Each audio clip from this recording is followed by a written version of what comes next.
Today's video does not want to get made, but for the 97th try, I'm showing you this timer as I'm losing my patience that you can see from the title. It's called The Most Dangerous Place for a Woman to Live. And the reason I'm showing you 10 minutes, because within the time frame that you will probably, if you watch this video to completion, know as a new factoid, is that a woman is being murdered somewhere in this world. Every 10 minutes, a woman is being murdered somewhere in this world, statistically, most often by someone that she knows who loves her. It's called intimate partner violence, and the reason I'm talking about it is because in the last video, I talked about how difficult it was and terrifying to live in my vehicle. And I listed a lot of really good reasons. But the one thing we don't want to talk about is, where is it safe for women to live? Because it's easy to talk about what's dangerous. And what's dangerous, the number one most dangerous place for a woman or a child to live, it's in their own home. Now it depends on what color you are and what country you come from and what your socioeconomic level is. Statistically, that matters. You know, North American Caucasian white women have the lowest incidence of domestic murder, partner violence, and just to our north, around 20 to 30%, which is high enough. And to our north, the women in Alaska and in Canada, of the indigenous populations there, this is just breathtaking. I mean, I'm sure you've heard of some of the missing women that are going on. They have the highest incidence of violence per woman. 85% of women in that area experience some kind of violence in their lifetime. 85%. You know, for the rest of us in North America and most Western countries, it's between, 25 to 35% that women experience violence. So there's a difference between the statistics of violence versus murder and everything in between. I don't know about you, but none of that is okay. Not for me, not for you, not for anybody, and not for children. And so some of the feedback I got in the last video was, this, you shouldn't be doing this. You should just stay home. But we're seeing this amazing thing happening where women are just hitting the road, especially older women who, by the way, the highest level of violence for an older woman in a home alone is her children. We are vulnerable to the people that love us most. And that isn't a problem that's going to get fixed overnight. Now, a couple of things happened. One is I've recorded this video so many times.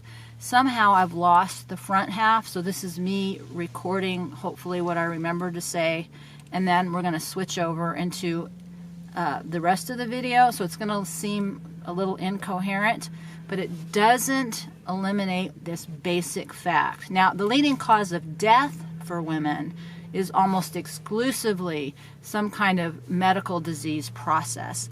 For First Nation people, it's often some kind of chronic disease, and the lower socioeconomic, it changes a little bit. And then as you move into other parts of the world, it also includes things like contagious diseases, malaria, things like that. Also Alzheimer's, also accidents. But what's so important about all of this is that all of that is preventable. And here's what I want to say, and I don't know if it's going to be redundant, but I don't care, because there's not too many times, you cannot hear this too many times. What they all have in common is they happen in our home. Whether it's our lifestyle or it's the crappy food that we can't get good food out in the world anymore. We can't get food that has nutrition in it. We're sedentary, we're isolated, we're lonely, we're all these things that are contributing to the disease process. All of it need not happen. But what they also have in common is that they are caused by the inability to move, whether we physically are in motion more, exercising and just moving throughout our day, or, and this is the most important piece, were able to run. You know, traditional self-defense teaches women to fight back, and that would be awesome. It is completely unrealistic, and every man will tell you for this, for women to physically fight back in every instance and be safe and win. We are not like the movies. But there's 3 ways that we have from our nervous system to tell us how to respond to danger. We can fight back, we can freeze up and collapse in the face of it, or we can run, the flight response. And I am going to say something radical here. I'm going to say the most valuable tool a woman has in the face of danger is to run. Not to just hide, not to cower, not to freeze. And fighting back usually just creates a lot more problems in a violent home. The best thing that women can do is run. So when I'm talking about how terrifying it is to live in this situation, that's because we're still evolving into a new way of existing as a more mobile environment or a mobile community. So my answer isn't less people traveling and more people staying home. My answer is we need more people traveling, and we need much better travel systems. We're ready to shift off this idea of vacationing in these stupid travel trailer RVs that are built like crap and rethinking the entire process, because the safest place for a woman to be is inside her vehicle, away from everybody else. And I'm not advocating everybody should get up and go. And I'm not talking about people who have good relationships. And it's totally unrealistic to expect a woman involved in a violent relationship to just get up and leave while she's face to face with her partner. I'm a social worker. I used to work in a domestic violence shelter. I understand these things. But here's the second piece. The power of mobility. The first instinct, that first knot in your stomach, that first little bit of anxiety, that first red flag, don't wait until it gets violent. We need to learn to read the signals before, and then we need to respect ourselves enough to take action and not care what anybody else thinks. And I would love to see a world that encourages women to get more mobile. And I'd like to see us as women, by taking ownership of this process of staying safe and finding true peace in terms of having a safe haven, a safe shelter to sleep in, is yes, we need the practical stuff, but we can't wait for somebody else to build it. This is what we can do here and now. We can build better systems. We can reimagine a world in which women are infinitely more mobile. And I just want to say one more thing before I dive into the rest of this video, which I have no idea how this is going to flow. What we're seeing collectively in the United States is the freeze response, because right now we are being invaded. Our borders are being invaded.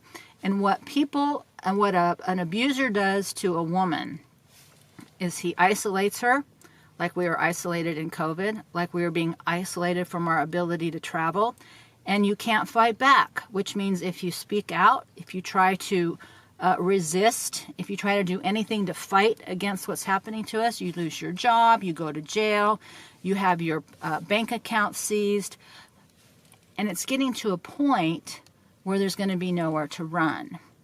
And so in America, we're experiencing a collective problem by freezing up in the face of incoming danger. And that's exactly what happens to women in a domestic violence home. We are being terrorized by our own government, and the solution is to move more, not less. The solution to danger is to respond in the appropriate way. So that's enough about what's going on in the rest of the world. Let's just talk about us girls. And us girls, I think, need to really embrace, with creativity and innovation, this idea. We don't need to move less. We don't need to hide more. We don't need to shrink up and hold our breath and hope nothing bad happens to us. We need to move more. And we need to expand our experiences out in the world, and our ability to connect and build community. And that's really starting to happen, especially with older women. So I just wanted to talk about this one idea today.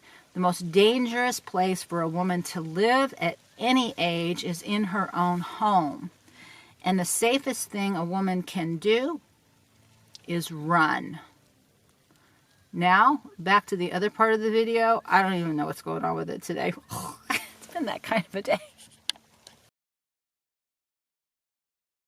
Cannot break this legacy of trauma by being the victim forever. We need to heal from the traumas of our past. We need to address the traumas of our present, and we need to build better systems, mobile systems, systems full of movement and opportunity. We need to get into the run response to really shift out of the problem and start to build something new. So that's my theory on how do we address the most dangerous situation, the most dangerous place for a woman to live in the face of violence. It's her own home, and her safest option is to run. And we really don't have a good system for that. We don't have a way to get out and run and have it be a safe thing to do.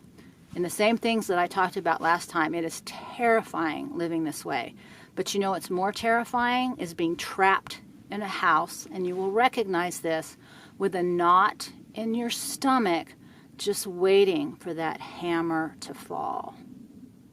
I don't want any man, woman, or child to ever experience that within the home. We all deserve, we all need a safe place to sleep at night. We all need a safe haven, and we will never have that until we take ownership of all the reasons that we don't.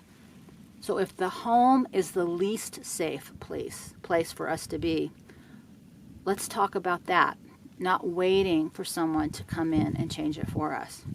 So with that deep breath, I hope this works. Like I said, it's totally, the visual is terrible. Que sera, my friends. With that, I will see you life on the road next time.